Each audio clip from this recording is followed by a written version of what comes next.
यमराज ने क्या भेजा? तख्त से दिया उठाए। किसको? जान दो सुंदर साहब जी। जब महाराजा छत्रसाल जी फौजों को लेकर के तैयार करते हैं, रामनगर की सारी पूरी रिपोर्ट आती है, तब बादशाह औरंगजेब डर गया कि खुदा मेरे घर आया था, अब वो अल्लाह ताला छत्रसाल जी के पास है। अब वो डर के कारण से खौफ कितना बुरा होता है कि कुर्सी पर जाके बैठने की कोशिश करता है, तो औरंगजेब के साथ सिपाही फौज तो हरकत रहती थी। जब कुर्सी पर बैठने के लिए गया तो क्या उसको नजर आया कि कुर्सी पर शेर बैठा है, डर के झपड़ा के गिर गया। वजीर कहते क्या हुआ बादशाह सलामत? कहते हम देखो मेरे सिंहासन के ऊपर शेर बैठा है। आगे वजीर उधर, हजूर क्या बात है, आपके दिमाग में कोई डर तो नहीं बैठ गया? आइए कुर्सी पर बैठिए। बादशाह कुर्सी पर बैठा, उसको फिर जो डर लगा तो उलट करके नीचे गाता। उस दिन के बाद बादशाह कुर्सी पर नहीं बैठा और चिट्ठी लिखता अपने भाई दारा को कि मेरे घर अल्लाह ताला आया था, मैंने उनकी पहचान नहीं की, मैं ढूंढने के लिए अब जा रहा हूँ।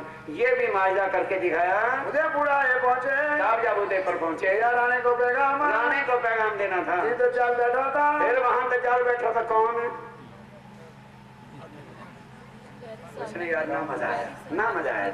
अरे रामदास जो उनका गुरु था, वो वहां पर दज्जाल बन के बैठा था और स्वामी जी के साथ उसने लड़ाई की। पीछे सुल्तान आए गए। फिर सुल्तान ने आके उदयपुर को जब घेरा डाला और तबाह कर दिया सब कुछ, मार उठाया वहां से, राखे बना में इनको और मोमिनों को स्वामी जी ने, उदयपुर सारा उजड़ गया और मोमिन पहले ही स्वामी जी लेकर के अपनी चरणों के तले उनको लेकर बाहर निकल गए। मोमिन एक को भी कोई नुकसान नहीं हुआ। पहुंचे मंदसौर में पहुंचे, अब श्री राजी महाराज से अर्ज क्या करी कृपा राम जब लेके आया तो बेनती की और छेद करण उतरे मोमिनों को जो है आराम देने के लिए। शोर दज्जाल का देख के, अब वो शोर दज्जाल का देख के पना राजी की दरगाह में जो है इंद्रावती के आत्म ने अर्जी करके जो कहा, धनी ये जुल्म हमसे नहीं सहन हो सकते, मेरी खातर कितना कहो मैं आपसे भीख मांगने के लिए तैयार हूँ, मुंह में तिनका डालती हूँ, भिखारन बना लो अपनी, लेकिन ऐसे जुल्म हम पे ना करो। तुरंत उसी समय दुआ कबूल हो गई वास्ते उम्मत के का अपने मोमनों के वास्ते। बुरहानपुर से होके आप पहुंचे औरंगाबाद गए, सारी किस्त बता रहे कि तुम्हारे पर इतने जुल्म हुए, सब कुछ हुआ। स्वामी जी कहते बताओ तुम्हारा बाल बिंका हुआ और तुम उल्टा कहते क्या हो, ये तुम्हारे पूर्व जन्म के कर्म थे, कर्मों को रो करके बैठे हुए हो और बचाने वाला तुम्हारे साथ है। बुलाया भाव सिंह ने, राजा भाव सिंह ने बुलाया। हुआ कछुके ने स्वाद, जो थोड़ा सा इसको पहचान हुई, अपने अंकुर माफक सुख लिया, लाभ हुआ इन्हें और लाभ हुआ इसको, लगा मुआवजा मांगने लगा, हुआ उसी मांगने से ही इसकी मृत्यु हो गई। इस समय दज्जाल कौन बना वहाँ? अरे फतेहुल्लाह बादशाह यहाँ दज्जाल का काम करता है। बड़ी कड़ी तलाश है और बड़ी 4 दिन तक तलाश की, लेकिन स्वामी जी कहते हैं कैसे तुम्हें चरणों के तले बचा के रखा, राखे मोमिनों को प्रणाम है, अपने चरणों में बिठा लिया। दज्जाल की आस है और सारी जो दज्जाल की आश थी अर्थात फतेहुल्लाह के इनको पकड़ लो, मिट्टी में मिल गए सपने उसके। भेजा संदेशा खुदा ने, फिर खुदा ने संदेशा भेजा, बनी इसराइल करो याद। स्वामी जी अब कहते हैं कुरान में से निकालो बनी इसराइल क्या है, कि असवाइली पैगंबर थे, 12,000 उसके लड़के थे, राय खुदा के वास्ते लड़ने के लिए जाते, 313 बचे, बाकी सारे पता नहीं चले कहाँ चले गए। ये कुरान की बातें हैं जो देवचंद जी हमारे वो है, उनके बेटे हैं हम सारे। अब क्या होता है, तब उन्होंने इसराइल ने दुआ की है मेरे अल्लाह ताला, अब लड़ाई के वक्त में अनाज हमारे पास खत्म हो गया है, मेरे बच्चे भूखे मर रहे हैं, इसलिए मेरे अल्लाह ताला ऐ खुदा मेरे इनके लिए जो है खुराक भेज। क्या लिखा है कि वहां मुर्ग भुने हुए आसमान से उतरे और उन्होंने खा के बच गए। अब बताओ ये किससे कहाँ गए? ये सतगुरु देवचंद जी को 313 मिली और मुर्ग भुने क्या है, तारतम की वाणी आई, वो जिंदा हो गए और वहां से अपना मैदान जीत में हो गया। तुम पीछे खबर फेरून की, और फिर फैरून हैरून की बात बताई। ओ फैरून हैरून का किस्सा तो मिस्र में नील नदी का था, ये किस्सा अब जाहिर खड़ा उन्होंने करना है। फैरून क्या है? औरंगजेब बादशाह। हैरून क्या है? महाराजा छत्रसाल जी। और मूसा कौन है? स्वामी। ये मूसा की छड़ी पुल बना रही है, ये कि जो मोमिन इस पे आ जाएंगे वो बच जाएंगे और जो नहीं आएंगे यहीं पर डूब के मर जाएंगे। सो में खबर दे बुनियाद और सारी भेद अब खोल के बता रहे हैं। अरे भाई दुनिया वालों, ये किस्से नहीं है, ये तो मेरे प्राणनाथ जी के करामात चमत्कार की लीला है। देखो वही सामने खड़े हैं। दई तुमको मैं कुल जमा।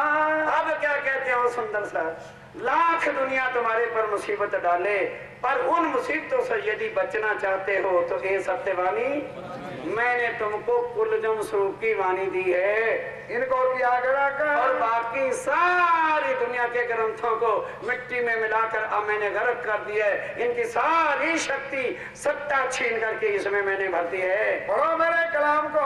यदि तुम मेरी वाणी को पढ़ोगे, मथन करोगे, आगे सारी शक्का तो तुम्हारे सब संशय मिट जाएंगे। श्री महामती कहे मोमिनो। आप धाम के दुला श्री प्राणनाथ जी कहते हैं मेरे मोमिनो, शुक्राना लाओ बजाए। शुक्राना बजाओ कि ये मेहर किस पर हुई है।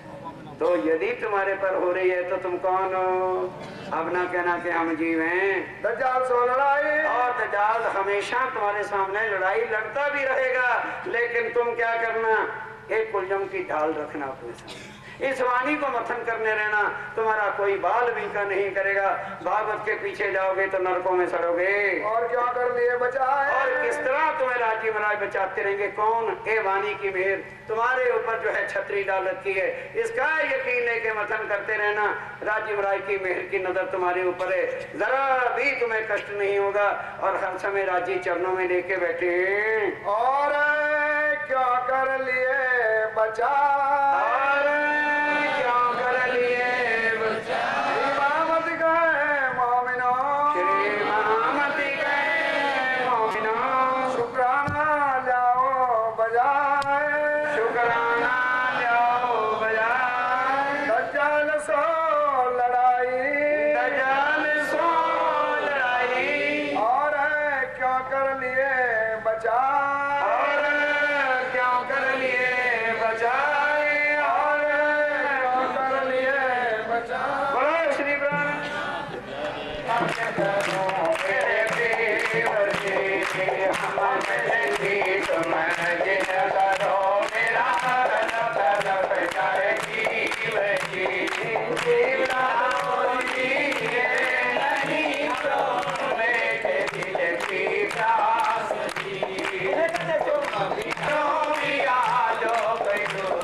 भगवान ने हमारा देवी रावण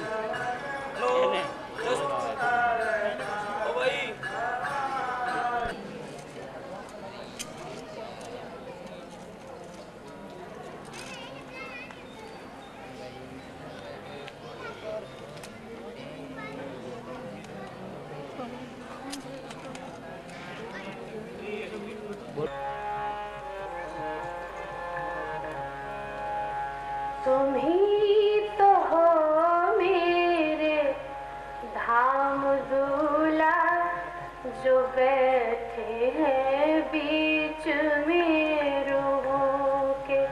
तुम ही तो हो मेरे धाम दूल्हा, जो बैठे हैं बीच में रूहों के। सुना सुना के ये वाणी चर्चा मिटा रहे हैं धोखे रूहों के। सुना सुना के ये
और समा जाओ तुम रूहों में। तुम ही तो हो मेरे धाम झूला जो बैठे हैं बीच में रूहों के। सुना सुना के ये वाणी चर्चा मिटा रहे हैं धोखे रूहों के।